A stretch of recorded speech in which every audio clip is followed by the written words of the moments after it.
Hello, investors. It's Don Vandenbord, Chief Investment Officer with Revere Asset Management. Today is Tuesday, May 7th, 5:28 p.m. Eastern Time, coming to you from St. Augustine Beach, Florida, with tonight's Revere Roundup Daily Market Insight video. Date of the market, we are in an uptrend. Take a look at the trend gauge over here. We had an upgrade today on medium term. But first, looking at leaders, we've got the green arrow there, and then all five of the major indexes. We track them across 3 time frames. Short-term 21-day moving average, all 5 above. Medium-term 50-day moving average, all 5 with at least 2 closes above now. If we end the week above the 50-day, this neutral will slide to bullish. Long term, all 5 of the major indexes above the 200-day moving average. Remember, the market never gets into serious trouble as long as you're above the 200-day moving average. We always keep a core index position at a minimum as long as we're above that level. And normally what happens if we break the 100-day moving average is our leaders all get taken out, the stops get hit. That's what happened in this last pullback. We held, between the 50-day and the 100-day moving average. And we held the 100-day bounce nicely, and we're continuing to the upside now. So what happened today? Healthy rotation, 4th day up, mild green closings on the big indexes, the major 5 indexes. But leaders pulled back today, definitely lagged. This is what we call an index day, where the indexes outperform as rotation takes place from, in today's case, from growth stocks into some of the value sectors. And all that rotation happens within the S&P 500. That's one of the reasons we're fans of that index. Also, like mid caps when they're and small caps when they're acting well, but the S&P 500 is the leader right now. And you can see by the numbers here that tech and leaders pulled back today. So our 21-21 leaders list down an average of 0.5%, 6 up, 3 neutral, 12 down. The big 8, this is the Magnificent 7 plus Netflix, down 0.28%. RG8, this is our 8 growth ETF composite, down 0.25%. S&P 500 opened up 0.15, closed up 0.13, tight range all day, tight consolidation, equal weight up 0.28%. NASDAQ 100 just barely positive, same with the equal weight NASDAQ 100. Dow up less than 0.1%, mid caps up 0.2%, Russell 2000, small caps up 0.2%, global 60/40 up 0.11. In-house GROTECTION, our positions in leaders dragged on our performance today. So we were down by 0.2%. We'll take a look at the charts of everything that we own. As we get through the video, let's start off with the S&P 500 here. Also, I want to also feature the 60-minute stochastic up here. I'm going to talk about that when we get to the individual names. But this is a tool that we use when we've established about 12 small positions, one decent sized position in CrowdStrike, the rest on the small side, and we'll be using healthy pullbacks to increase our exposure on the existing positions. And I'll talk about how we do it. This is a 60-minute chart, and we've got a stochastic up here. And what we do is basically watch for this to pull into oversold territory and then hook up out of that. And what you very often see is this coincides with a bounce at the 8-day exponential moving average, and it's a good short-term opportunity to add to either start a small position or add to existing positions. Normally, you're still extended from the 21 when this happens, but we'll keep an eye on it and we'll go through it as we go through tonight's video. So here you can see the S&P 500, very tight range today. It's the 4th day up. We ran into the 5,200 resistance area. You can see in about 2 to 3 days, the 21-day moving average will hook back up through the 50-day moving average, provided, of course, the market averages hold up. And then we'll have them configured the way we want to. We want the ultra short term. That's the purple line that crossed through the 21 today. And then you'll have the green line, the 21, the intermediate term line, that's the red line, the 50-day, and then all the way down here, the 200-day moving average. When we start breaking the 50-day, we put more intermediate term averages on here. So if you watch our videos, we had the 100-day moving average on here for a while. At that point, the 8-day is not significantly in our plans, as we're more in a defensive mode at that point. But now with a nice rally and reclaim of the key moving averages, the market is much healthier than when it was threatening to break back below the 20-week and our 100-day moving average. So there's the S&P 500, tight range, NASDAQ 100, exact same setup, basically. Dow Jones Industrial Average. If I click the right one, Dow Jones Industrial Average, second close above the 50, looking very much like the other two. Note the stochastic on the 60-minute starting to roll over here, and same situation for the S&P and also for the NASDAQ 100. So not at all a surprise if we pull back 1% or so, and that would give the opportunity for lower risk entries. And as long as it's a healthy pullback without serious distribution in leading stocks or the indexes, it'll be an opportunity to add to positions. S&P 400 mid cap, an important index. Same thing, rolling over, two closes above, looks the healthiest of the indexes, and the Russell 2000 second close above, although again, bottom of the range, 60-minute rolling over. Okay, those are the 5 major indexes. Let's go on to our inter-asset correlation. We'll start with the VIX. VIX lower again today, really getting down there with a 13 handle. Down more than I would have expected considering the tight action on the indexes. The dollar,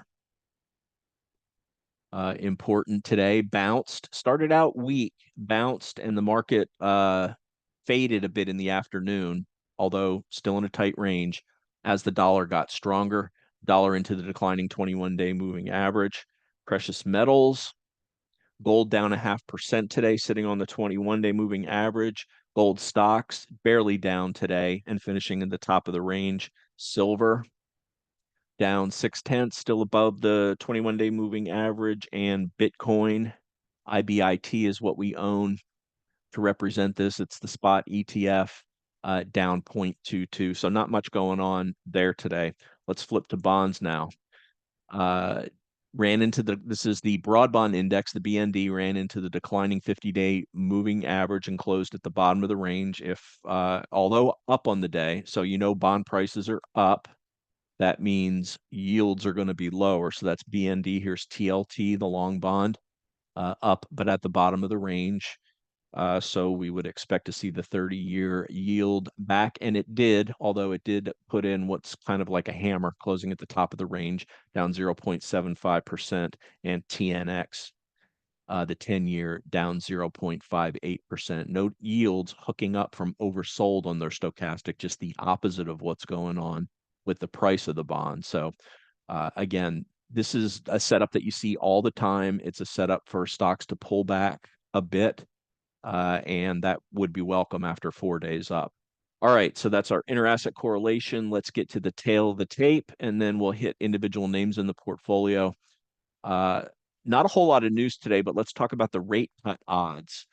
And they just get progressively bigger as the year goes along, to the point from July, 9% of one cut, June, 9%, July, 28%, and a very slight chance of 50-point basis cut at this point. September, 3 cuts and 64% chance of at least one. November, 78% chance of at least one, and 4 cuts being priced in at least partially. Same thing with December, 89% of at least one cut, and there are odds for up to 4 cuts in December. So again, this is just where we are right now. Now that the FOMC is in the rearview mirror, the most recent one anyway, and we've got some inflation data coming out next week that might impact these, but this is what the market's pricing in right now. Day count from up 3 to up 4, 4 days above the 8-day exponential moving average, 3 days above the 21. Tight action today, 4 hours up with higher highs and higher lows, then a pause at 5,200, then a 2.5 hour saucer base, very tight action. And again, that's welcome after 4 days up. Sectors, here's your rotation. 5 defensive sectors up today: basic materials, staples, utilities, healthcare, and real estate. On the downside, K-Web, that's China Internet, XLK&Y, those are 2 of the 3 tech sectors, semiconductors and software. In the portfolio, some slight adds. We added to CrowdStrike and VKTX, and we bought FCX, copper name, which we've owned before, cleared back above that 50 level. And that ticked our adjusted beta up from 1.13 to 1.24. So the bottom line on the day, healthy action. Index is mildly higher. New highs, new lows higher. Value outperforming growth, rotation into value. Breadth mildly higher. Leaders taking a break. And no significant hits to the portfolio, although a lab down a bit after hours. We have a very small starter position in that. So now let's go through the 21 over 21 and keep an eye on this 60-minute stochastic. We keep an eye on it every day with anything that we're looking at, and we'll discuss opportunities as we go through this. So these first names, if they've got a green arrow here, means we own them in the portfolio. So First Solar, great consolidation today, hooking over from the 60-minute stochastic. So what we're looking, don't really want to add when this is extended after 4 days up. So we want to wait for this to come back. Doesn't necessarily have to get all the way down to oversold, but a hook back up along with price and the moving average. This is a 14.33 60-minute stochastic. And just reduces your risk on the entry. You don't buying the further you buy up here on a 60-minute when you're extended, the more chance that you're going to be giving back a few percent as a normal pullback takes place.